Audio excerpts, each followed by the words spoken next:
Back to the 15th century, America is a country that was founded off the idea of freedom of religion.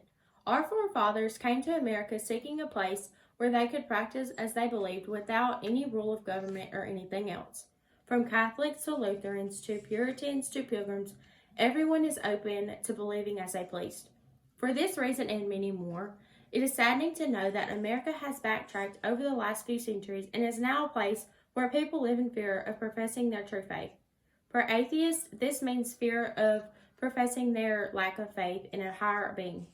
Some of their fears stem from things like unlikeliness to being voted in public offices, termination from professional business places, and removal from city council meetings, as stated in the article titled Social and Political Exclusion: How America's Religious Interact with Open Atheist Discrimination. With cases like these can be dangerous to our country, for they take away freedom of speech, right to practice free religion, and oppress the basic rights for people. In addition, for the atheists who have strong political ties and have insight to offer leaders, cities, states, or countries, that means oppressing those cities, states, or countries from atheist leadership that could be beneficial to a particular place and revokes their ideas from being used.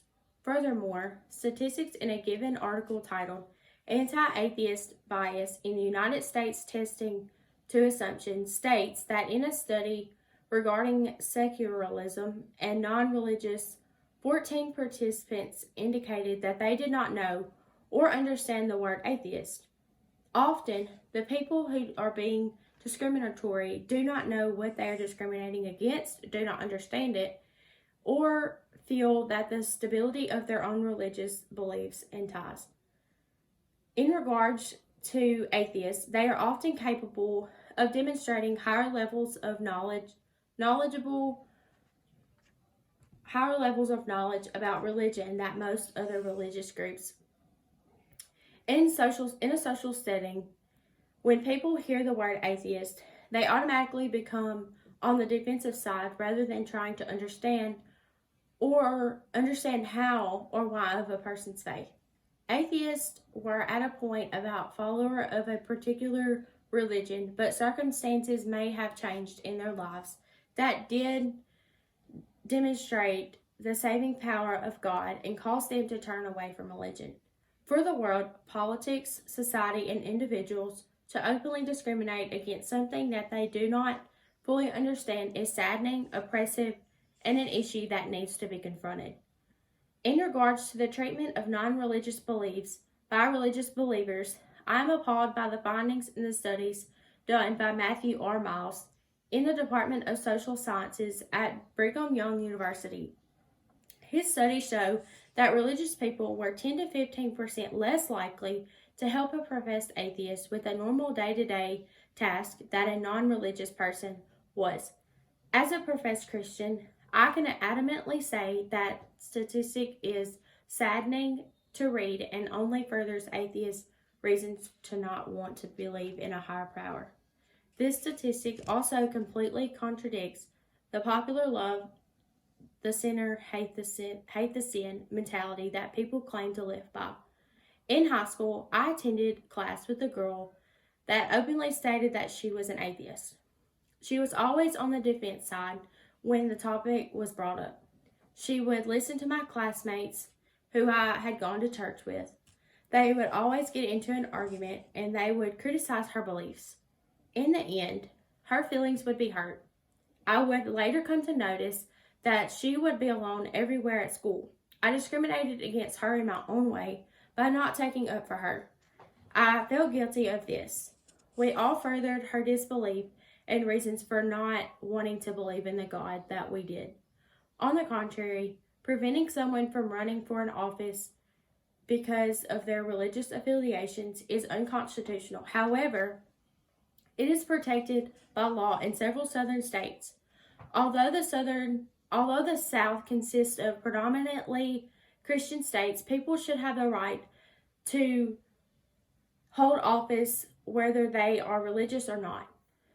One's judgment is not made by whether or not they believe in a higher power, and even though some laws are decisions by the government, may be deemed unreligious by some lawmakers and believers.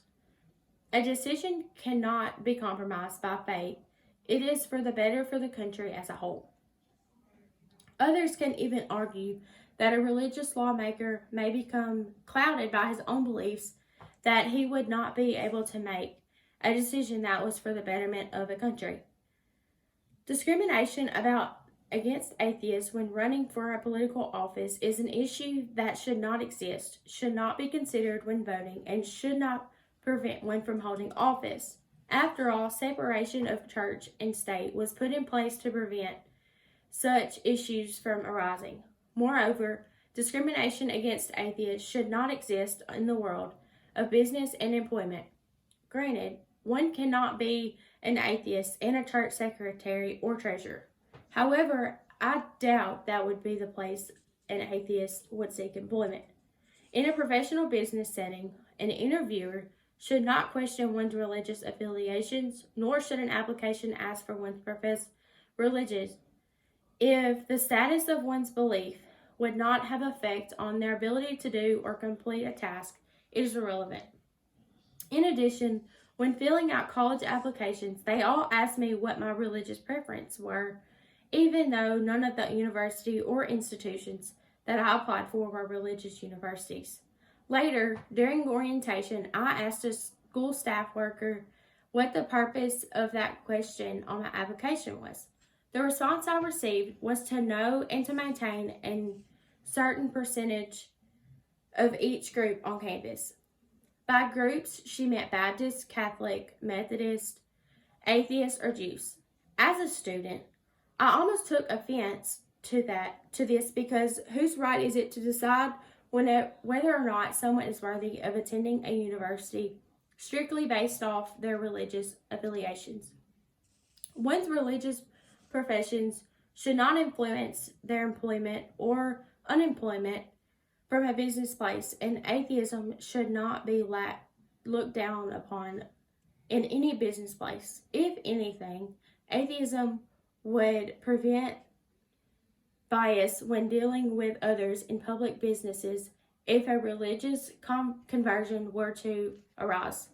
For they do not have the beliefs to contradict them, just explanation as to why they do not agree.